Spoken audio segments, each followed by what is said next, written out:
નમસ્કાર, હું રજનીકાંત વાઘાણી, સુરત લોકસભા પ્રમુખ, આમ આદમી પાર્ટી। આજે સવારે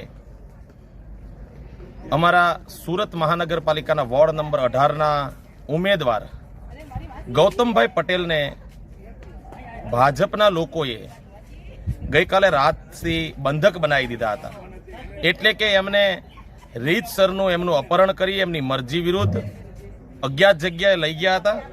ગઈકાલે સવારથી ખૂબ પ્રયત્નો થતા હતા એમના ફોર્મ પરત ખેંચવા બાબતના, પણ માનનીય ગૌતમભાઈ પટેલ મજબૂત મનોબળના વ્યક્તિ હતા અને એ એવું કહી રહ્યા હતા કે જનતાની સેવા માટે હું તો મેદાનમાં ઉતર્યો છું તો લડીશ, પણ ગૌતમભાઈ ડરી જાય, ગૌતમભાઈ ફોર્મ પરત ખેંચી લે માટે ભાજપના તમામ નેતાઓએ ખૂબ ખરાબ રીતે દબાવવાની કોશિશ કરી, ડરાવવાની કોશિશ કરી। પણ સવારમાં મને જાણ થતા હું એમની શોધખોળ કરતા કરતા અડાજણ સ્થિત પહોંચ્યો અને ત્યાંથી ગૌતમભાઈ એક ફોર્ચ્યુનર ગાડીની અંદર એક ભાઈ એમને બેસાડીને જતા હતા, એમને મેં રસ્તાની અંદરથી ઊભા રાખ્યા અને મને ગૌતમભાઈએ એવું કીધું કે હું ચૂંટણી લડવા તૈયાર છું, ભાજપ દ્વારા મને ફોર્મ ખેંચવાની ધમકીઓ આપવામાં આવે છે અને એમને મેં ત્યાંથી મારી ગાડીમાં બેસાડ્યા અને અત્યારે એમને સહી સલામત રીતે એમના પોતાના સ્થળ ઉપર હું લઈ આવ્યો છું।